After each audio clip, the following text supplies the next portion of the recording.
মুর্শিদাবাদে আগামীকাল বাবরি মসজিদের শিলান্যাস নিয়ে আপনারা জানেন একেবারে নিজের সিদ্ধান্তে হুমায়ুন কবির অনড় রয়েছেন। জানিয়ে প্রধান বিচারপতির ডিভিশন বেঞ্চে গতকাল মামলা হয়েছে, আর আদালতের নির্দেশ এই মামলায় আদালত কোনোভাবেই হস্তক্ষেপ করলো না। শান্তি বজায় রাখার দায়িত্ব রাজ্যের ওপরে ছেড়েছেন ভারপ্রাপ্ত প্রধান বিচারপতির ডিভিশন বেঞ্চ। মুর্শিদাবাদে বাবরি মসজিদের শিলান্যাস নিয়ে যে মামলা, সেই মামলায় আদালত কোনো হস্তক্ষেপ করল না।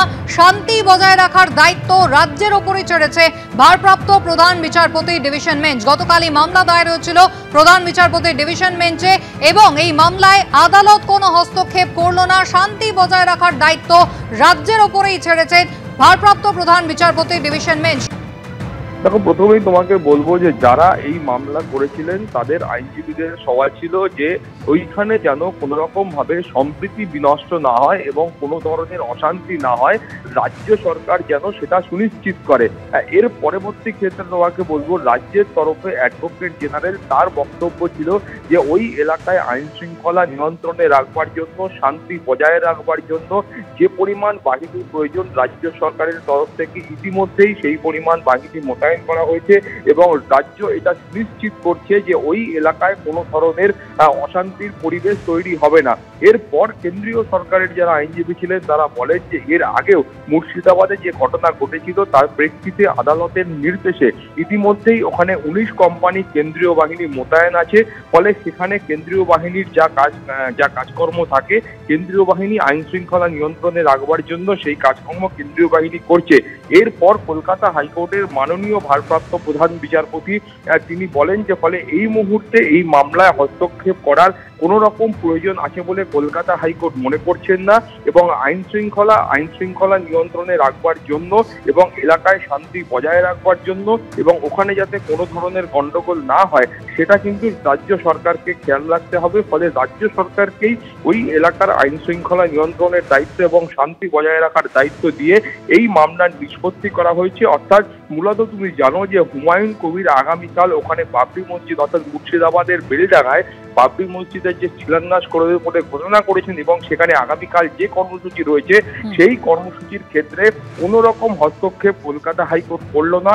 মূলত যে এই মামলা দায়ের হয় সেই মামলায় প্রথমেই এটা বলা হয়েছিল যে আগামীকাল যেন ওই কর্মসূচি করতে না দেওয়া হয় এবং ওই কর্মসূচি ওখানে হলে সেখানে কিন্তু একটা সম্প্রীতি বিনষ্ট হতে পারে, একটা অশান্তির বাতাবরণ তৈরি হতে পারে। এই ধরনের একটা আবেদন মামলায় প্রথমে করা হয়েছিল, কিন্তু আপাততভাবে সেই মামলায় কলকাতা হাইকোর্ট হস্তক্ষেপ না করায় এই মুহূর্ত পর্যন্ত আইনত ওখানে আগামীকালের যে কর্মসূচি রয়েছে সেই কর্মসূচিতে কোনো রকম বাধা নেই।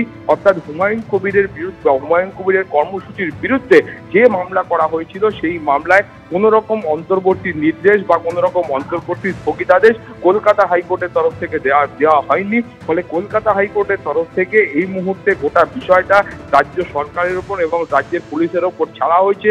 তারা প্রয়োজনীয় যে বন্দোবস্ত রয়েছে সেই বন্দোবস্ত তারা করতে পারবেন এবং সেখানকার শান্তি শৃঙ্খলা এবং আইন শৃঙ্খলা নিয়ন্ত্রণে রাখবার জন্য যা করার দরকার পুলিশ প্রশাসন সেটা করতে পারবে। এই নির্দেশই কলকাতা হাইকোর্টের তরফ থেকে দেওয়া হয়েছে।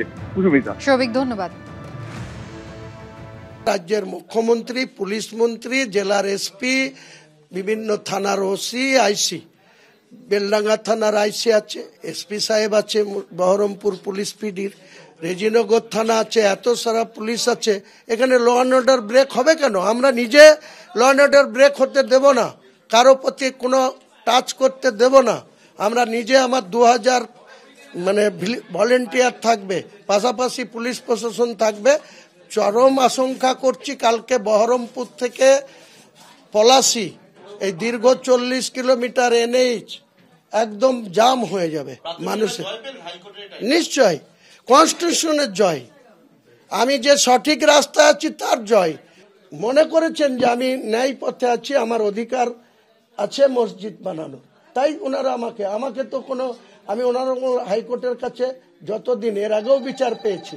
এবিপি আনন্দ এগিয়ে থাকে, এগিয়ে রাখে।